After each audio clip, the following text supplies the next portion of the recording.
Fala galerinha, tudo bem? Espero que todos estejam bem aí em casa, que todos estejam se cuidando. Nós aqui também estamos e tentando criar cada vez mais formas de poder conversar um pouco com vocês. Eu queria hoje aproveitar para conversar também com vocês um pouquinho, finalizar um pouquinho esse tema de Revolução Industrial que a gente viu aí nas últimas aulas, já também antecipando algumas ideias que a gente vai ver a partir da unidade 2. Então, essa última partezinha que está ali no tema 3, né, de Revolução Industrial, que são as lutas sociais da Revolução Industrial, a gente vai conversar um pouquinho mais informalmente, sem precisar ler um texto, alguma coisa assim. Embora tenha um texto lá no livro para vocês, eu queria que a gente conversasse um pouco sobre isso. Afinal de contas, a próxima matéria que a gente vai começar a ver é a Revolução Francesa. E a gente precisa de algumas ideias, de alguns conceitos que são importantes para a gente estudar esse período tão importante da história, né, que é o período da história dos direitos. Né? A gente falou muito lá durante as nossas aulas presenciais que o que a gente está estudando um pouquinho é a época dos direitos, a época em que essas revoluções trouxeram, de alguma forma, alguns direitos para as pessoas. Lá, quando a gente estava em aula ainda, a gente falou um pouco da Revolução Inglesa e vimos aí como que ela foi importante para diminuir o poder centralizado do rei, né, criar alguns mecanismos de defesa das pessoas, como a gente falou do habeas corpus. Né? Essas revoluções políticas, elas foram muito importantes para a gente compreender um pouquinho o que a gente pode, né, quais são as coisas que a gente tem direito hoje. A Revolução Francesa, a gente vai ver depois, isso também tem muito a ver. Agora o problema e a Revolução Industrial? Ela tem algum impacto nessa questão dos direitos? Ela deixou alguma herança? Porque ela não foi necessariamente uma revolução política. Né? Por isso que lá no comecinho das aulas, a primeira aula, eu fiz uma pergunta para vocês. Se houve uma revolução ou uma evolução industrial? Lembra? E a resposta é muito importante para a gente poder responder essa pergunta. Porque depende muito de como a gente olha para a Revolução Industrial.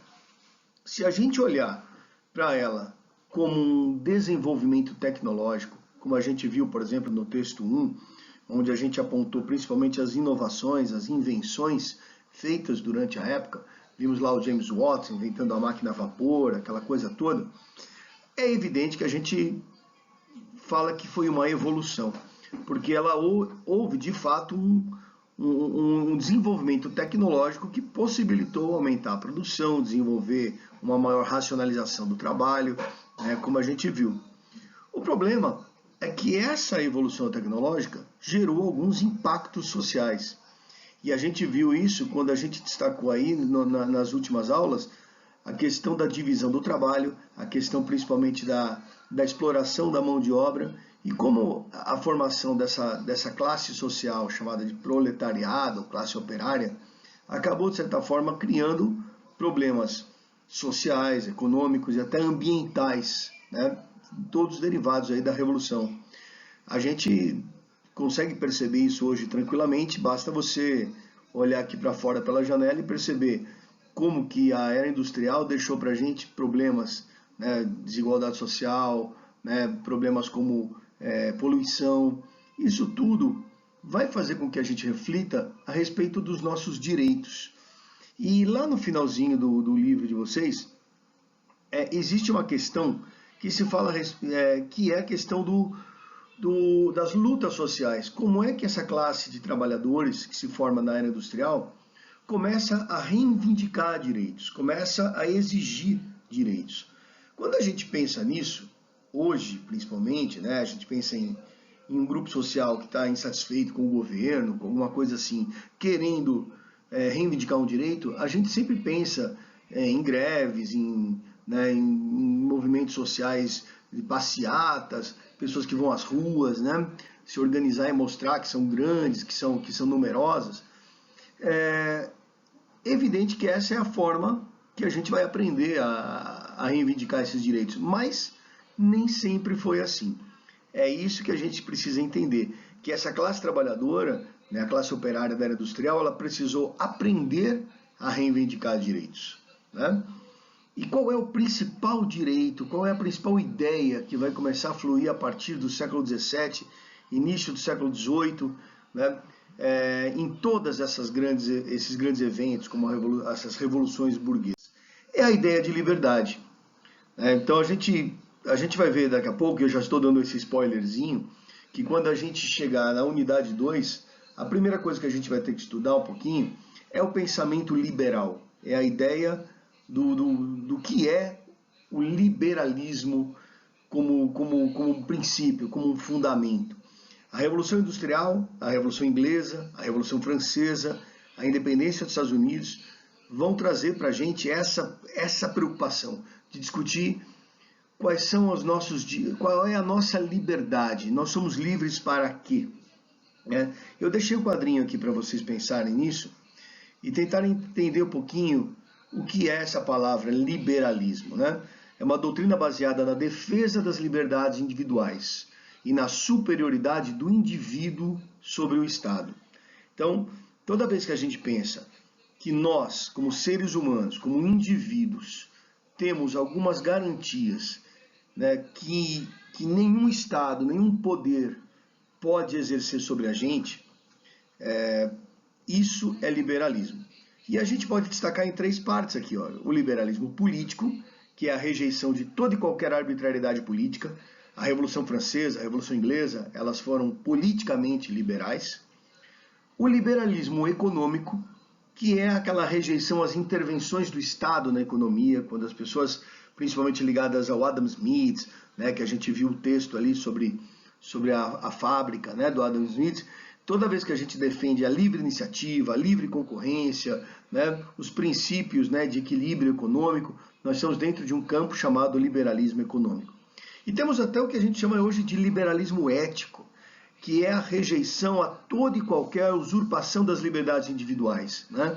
Quando a gente defende, por exemplo, princípios de igualdade, rejeita toda e qualquer tentativa de se tirar liberdade de alguém, seja ela uma pessoa, ou seja, nós mesmos, ou uma pessoa que a gente não conhece. Ou seja, quando a gente defende essas ideias, nós estamos dentro de um campo, dentro de um universo chamado de liberalismo, certo? Essas ideias vão fluir muito na Revolução Francesa, mas na Revolução Industrial, esse liberalismo, principalmente quando ele vem pela classe trabalhadora, pela classe operária, ele vem sob forma de protestos, ele vem sob forma de reivindicações. Por isso, lá no seu livro, você vai aprender pelo menos 2 formas que eu vou chamar de primitivas, né, de liberdade operária, né, onde os trabalhadores sonharam em algum momento buscar a sua liberdade ou tentar, de certa forma, conseguir direitos que eles já não tinham depois que a sociedade industrial estabeleceu um modo de produção que submetia esses trabalhadores a regimes de trabalho excessivos, a forma de, né, principalmente a formas de trabalho degradantes, salários muito baixos, né? Então isso tudo vai ser, de certa forma, uma tentativa de se lutar por direitos durante a era industrial. E a primeira delas, o primeiro movimento de reivindicação de trabalhadores na história do mundo aconteceu na Inglaterra, né, e ele foi chamado de ludismo.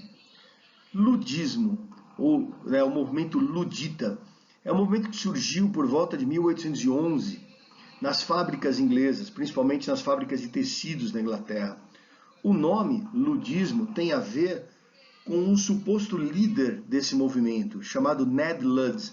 A gente não sabe até hoje se o Ned Ludd existiu, se ele era uma pessoa de verdade ou não. O fato é que muitos trabalhadores reivindicavam seus direitos escrevendo cartas assinadas por esse tal Ned Ludd. E esse movimento ele tinha como princípio uma ideia que eu queria puxar para a reflexão da gente. Eles entendiam, esses trabalhadores, que o grande culpado pela diminuição da qualidade de vida dessas pessoas e pela miséria que eles viviam na era industrial era a máquina. A máquina era o grande vilão da história. Portanto, o que faziam os luditas ou ludistas nesse momento? Eles imaginavam que destruindo as máquinas, eles conseguiriam, de certa forma, recuperar o trabalho como ele era feito antes da máquina. Né? Essa é a ideia do ludismo. Né? Eles eram chamados também de machine breakers, né? Os quebradores de máquinas. A ideia era, literalmente, realizar um ato que a gente chamaria hoje de sabotagem. Né? Muitos trabalhadores acabavam quebrando de propósito as máquinas nas fábricas, imaginando que os seus patrões deixassem de realizar esse trabalho. Aliás, um detalhe para a palavra sabotagem. Sabotagem é uma palavra que vem do francês sabot, que quer dizer tamanco.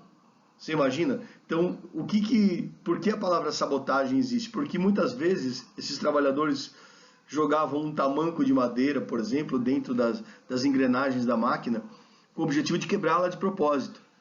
Então, e isso, evidentemente, criava uma situação complicada, porque não era possível restaurar um modelo que não existia mais. Então, o ludismo é um movimento um pouco ingênuo, inocente, né, de se tentar lutar por direitos, porque se quebravam as máquinas, mas o que os patrões faziam? Compravam novas máquinas e acabavam demitindo esses trabalhadores, né? E isso acabou criando essa primeira preocupação, né, de movimento social, que foi, de certa forma, ingênua, né? Resta a gente saber, e fica uma dúvida, uma pergunta que a gente sempre faz, né? Um ato de sabotagem, sabotar alguma coisa, mesmo que seja por uma causa justa, ela é, de certa forma, um ato eficiente, né, de luta?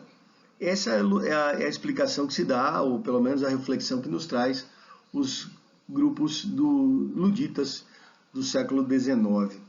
É claro que isso não deu certo, e o que vai acontecer a partir disso é uma outra forma de luta. Essa forma de luta aparece aqui nessa imagem que você está vendo aqui em cima. Esse movimento começa em 1824 e ele é chamado de cartismo. Né? O que é um cartismo? Ele é um movimento que surgiu entre os trabalhadores de Londres e Manchester, principalmente, a partir de 1834, onde eles perceberam que quebrar máquinas não era vamos assim dizer, uma ideia muito inteligente. Talvez a ideia mais inteligente fosse reivindicar para o parlamento inglês uma série de medidas que poderiam, vamos assim dizer, melhorar a vida deles. Ou seja, eu não quebro as máquinas, mas mudo as leis. E é para isso que surgiram na Inglaterra os primeiros sindicatos, que eram chamados de trade unions, né, as uniões sindicais, formadas por trabalhadores, cujo objetivo era fazer manifestações de rua, levando principalmente reivindicações escritas ao parlamento inglês, forçando os deputados do parlamento a mudarem sua forma de lidar com as leis, né, que eles entendiam ser injustas. O movimento cartista, esse sim, foi bastante bem sucedido e conseguiu fazer várias reformas dentro das leis inglesas, diminuindo jornada de trabalho, aumentando salários e garantindo alguns direitos que até hoje são chamados de direitos trabalhistas. Né? Em épocas agora de coronavírus, a gente está vendo muito isso, né? Como que os trabalhadores eles ainda precisam, né, de algum tipo de reivindicação e algum tipo de voz que são feitas através dessas corporações sindicais, né, para que se garantam principalmente a melhor qualidade de vida dessas pessoas. Né? O movimento cartista é um movimento que surgiu na Inglaterra, vai se expandir até os Estados Unidos, né, vai ganhar força em alguns países e vai se tornar, vamos assim dizer, um movimento dominante até hoje, né, porque, querendo ou não, o método empregado pelos cartistas é ainda o mesmo, né, de tentar, através de manifestações pacíficas, de certa forma de reivindicações em massa, né, mudar as leis e criar leis que beneficiem a todos e não apenas um grupo só. Né?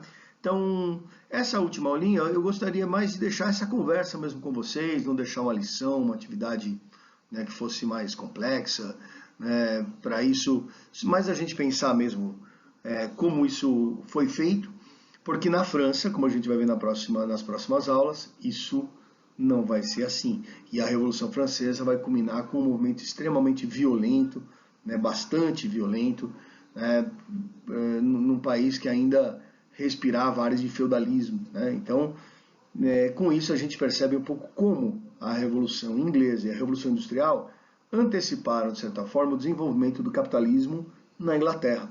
Certo? É isso que eu queria falar para vocês e desejar para vocês aí uma semana legal, com muita tranquilidade e paz, né, que vocês cumpram as decisões, principalmente dos especialistas de saúde, e que ajudem as pessoas que não estão compreendendo ainda isso, que façam também a parte de todos. Vai acabar, galerinha, e quando acabar, a gente vai fazer uma grande festa, tá ok? Eu agradeço, um abraço para todos vocês, estou com saudades e prometo fazer um TikTok daqui a pouquinho, tá bom? Um abração para vocês, tchau!